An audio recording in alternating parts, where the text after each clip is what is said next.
If you'd like to know more about the plants mentioned on this episode, visit our Instagram page at Plants, People, Places Podcast or our Facebook page and just search for Plants, People and Places Podcast.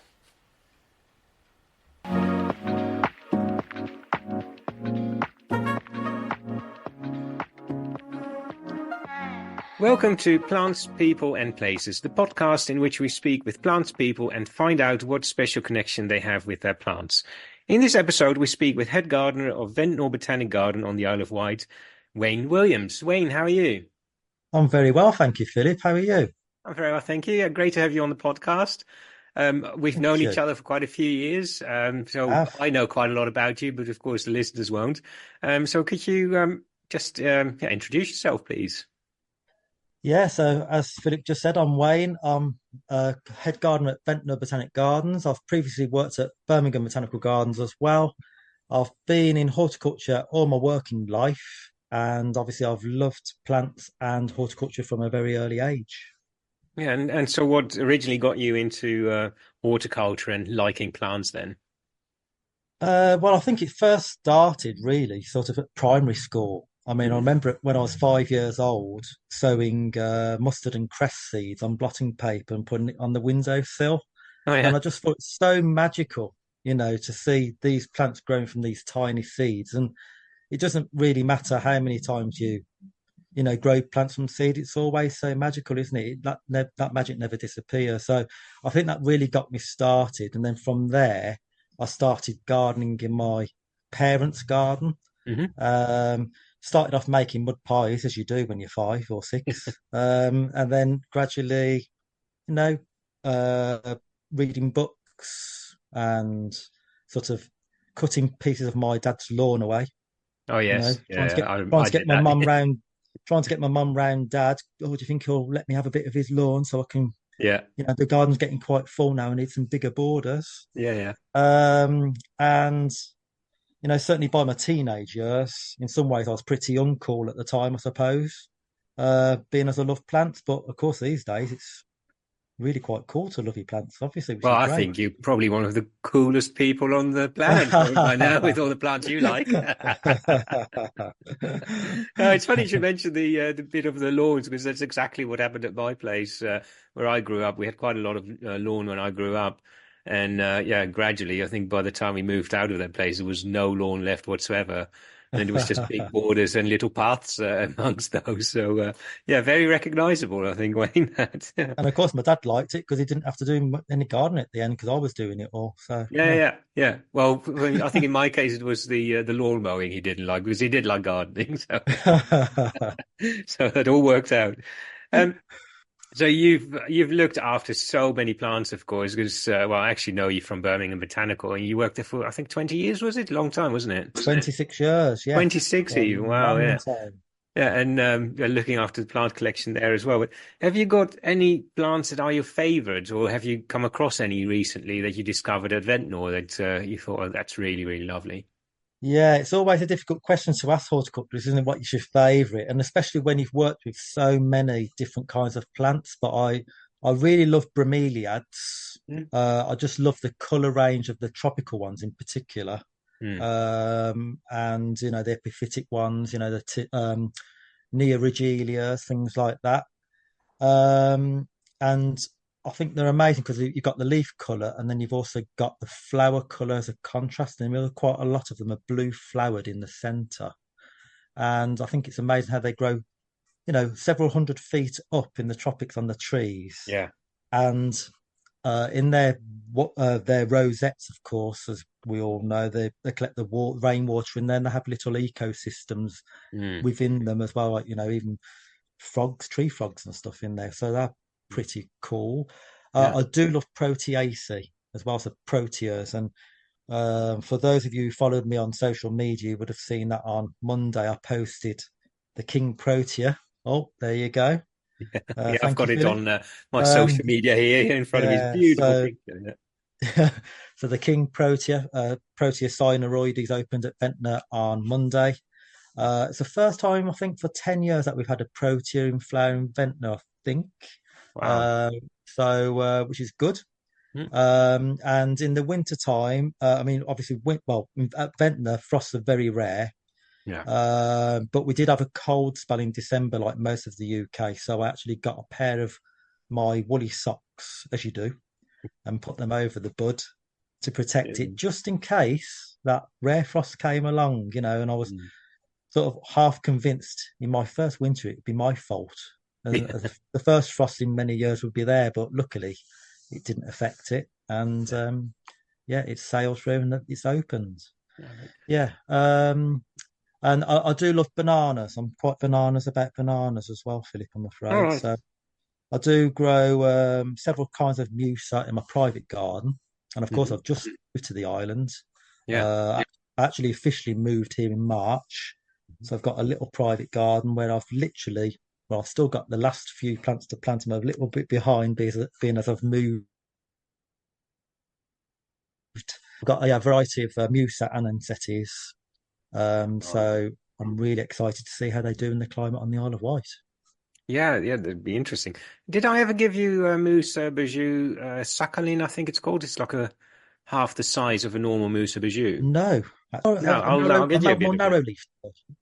Oh, No, the thank you very leaves are much. more or less the same size, but it's just shorter, stumpier, and it's supposed Right. to be hardier as well. Not that that would affect you much, but I'll Yeah. get you a bit of that. It's we've planted it in the moat at Walmer Castle. Oh, Um, uh, fantastic. That'd be great. yeah, yeah, it's really nice, and it is actually it is definitely stumpier than the normal Mousse Bijou. So yeah, it's quite Oh, nice to yeah, see a few more different cultivars of that as well, isn't it? definitely. And Yeah. more to collect for you. Oh, yes, definitely. Need to fill my garden. Yeah, yeah, absolutely. Yeah, I'll come over soon. Yeah, Wayne already mentioned it, but if you would like to see this picture of this beautiful King Protea, I did just look it up. His Instagram is at the Plantaholic1, which is nearly my Instagram as well, because I'm at Mr. Plantaholic. So we're very similar. It's not just We are. gardens that we dug up when we were young; it's also um, Instagram names. Yeah, beautiful plants, and I hope that we'll be able to put some on our Instagram page as well at Plants, People, and Places Podcast. But um, it's also, it's all about plants and people. This podcast, of course. So one of the questions that we always ask is there a plant that you have like a special connection with because you've got a good memory of it? It was given to you by someone special, or you saw it somewhere, and it always reminds you of that. Have you got anything like that that you've got a nice I link with? I do. I have Persicaria red dragon, Oh wow! which a lot of people into foliage plants obviously have Yeah, got, or yeah, certainly their exotic gardens, even though it's completely hardy, of course. yeah. Um, I love it because not only because of the coloration, but I feel really privileged to have mine because the source where I got it from was from the famous late Will Giles, Oh wow! Really? who had his famous garden in Norfolk, who obviously Yeah, sadly passed away in September 2015. yeah. So, obviously every time I look at that plant, I think of Will. And I only met him the once, but he was a lovely chap, Hmm. obviously very, very knowledgeable. And as you know, Philip, he was almost like a exotist, even though I can't say the word God in the Yes, UK. He was one of definitely. the first, wasn't he? One of the first, Yes. for trying out all these new things to cultivation in the UK. Mhm. He certainly started in the 80s in his own private garden anyway. Yeah. And by the late 80s, he had huge stands of Musa Basjou, I think, in his 1 acre garden. Mhm. And I only visited the garden the once, but it was incredible what he had there. Yeah, I was really, really lucky to actually visit the garden myself because we had this horticultural meetup in Norwich, and Yes.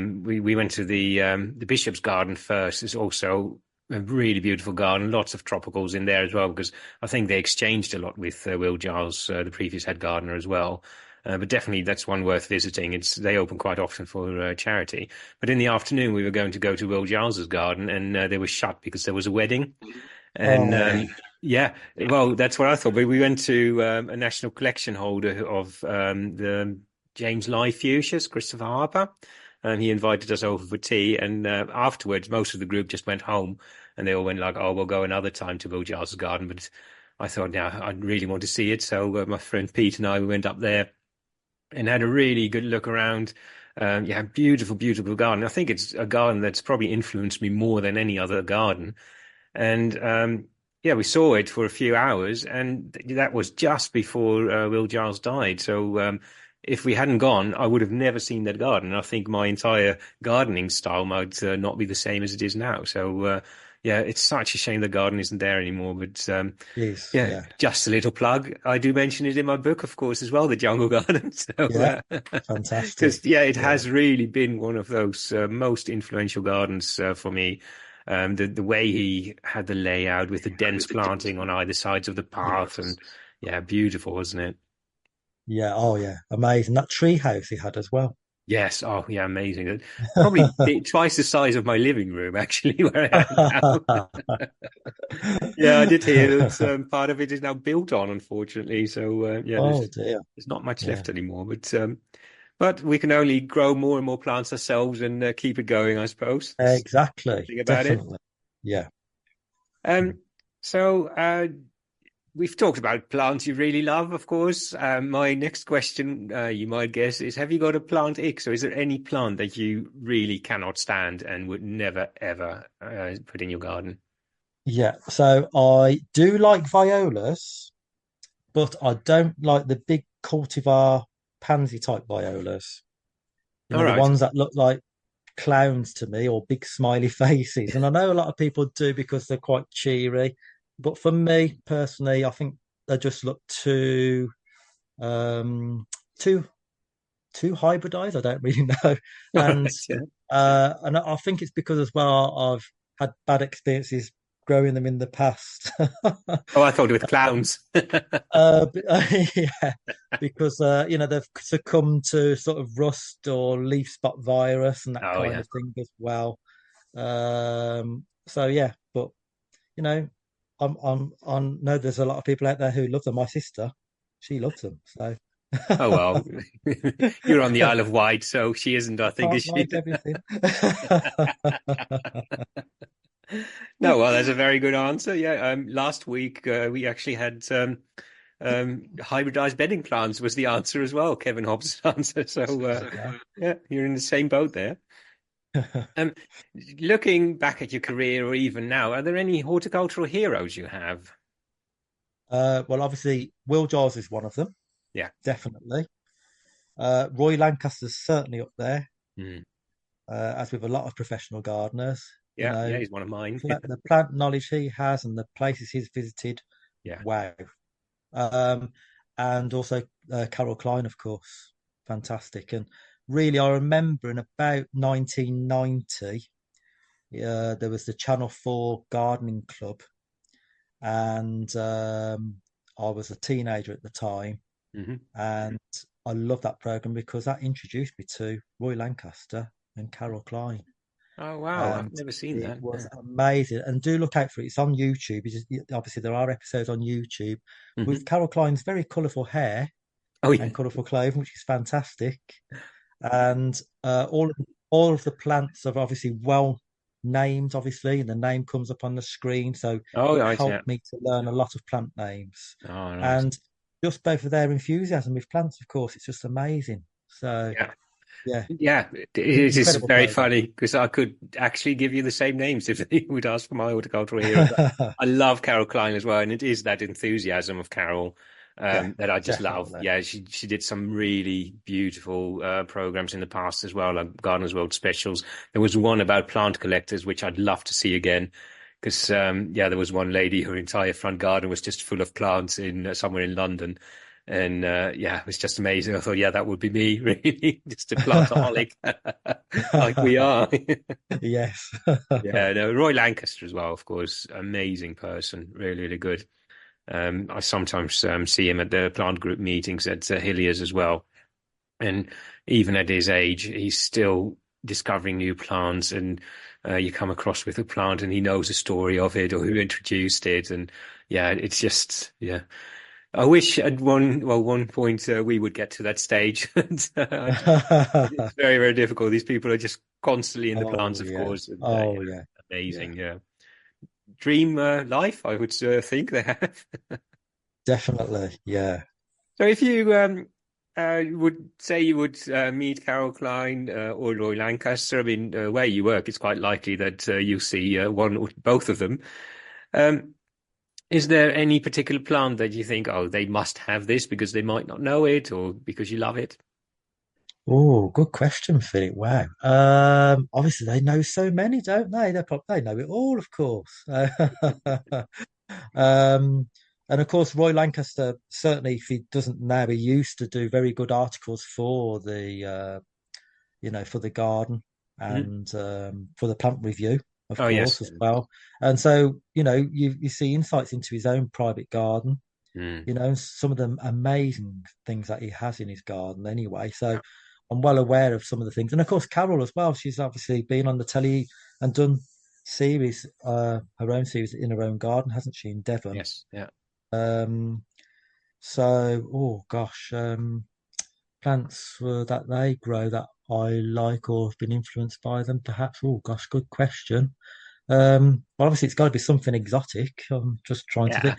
Oh, I remember reading one article by Roy Lancaster many years ago saying that he grew Impatiens tinctoria, All right. which is, I mean, many years ago, we all considered it really, really tender, and so did Roy. I remember seeing in the article that he used to cover his up in, of course, he's got a garden in Hampshire, and he used to Hmm. cover his with the crown of his with old carpet for the winter to make sure he didn't lose it. Oh, wow. Um, but I mean, obviously, in Birmingham Botanics and in my own private garden that I had in Birmingham, I used to grow it year in, year out. It was a perennial, really quite tough, actually, quite. And I think most people have discovered just how tough it is. Of course, at Ventnor, we have it, not a problem. It comes through the winter, no problem. So, yeah, that's certainly one plant that sticks in my mind from Yeah. Roy Lancaster. Yeah. Literally hundreds, I suppose. Yeah. Oh, nice. Yeah. I've seen it, I think, at Birmingham Botanical, but I've never grown it myself. So, yeah, no, It's a lovely tall plant. plant, isn't it? Yeah. It's quite a tall plant with white flowers and a red blotch if people don't know it. And Yeah. it is scented at night, actually, as well. Oh, is it? Oh, Yeah, it is. Yeah. I didn't know any impatiens could be scented, really. Just give off a bit of a, I mean, to me, I mean, obviously, I know everyone's got a different sense of smell, but Mhm. even the Himalayan balsam, such a thug it can be, I can detect the scent off that. I'm sure other people can. And to me, it's more like a peachy sort of scent All when you right. get a big Well, mass of it in I'll have to pay flower. attention next time. So, but obviously, you have to make sure that you uh, knock it down before it seeds everywhere, of course. Yes, absolutely. Yeah, Whereas that's Ventnor Botanics covered. the tinctoria isn't as invasive, that I must add. Okay. No, that's better then. No, great.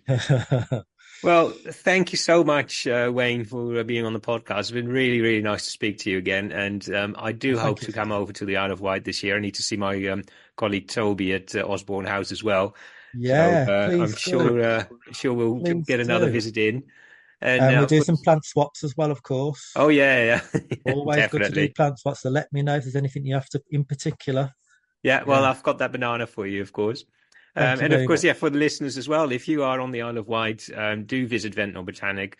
Wayne is doing an amazing job there. So, yeah, do pop down and, yeah, say hello and see his beautiful plants. Thank you again, Wayne, and I'll see you Cheers, soon. Philip. Thank you. Cheers. This podcast is sponsored by Newbury Farm Plants in Silsoe, Central Bedfordshire. Newbury Farm Plants for all your plant needs. Now, with their on-site cafe, Hosta Coffee, you can enjoy a coffee whilst you browse their beautiful range of plants. Newbury Farm Plants in Silsoe, Central Bedfordshire.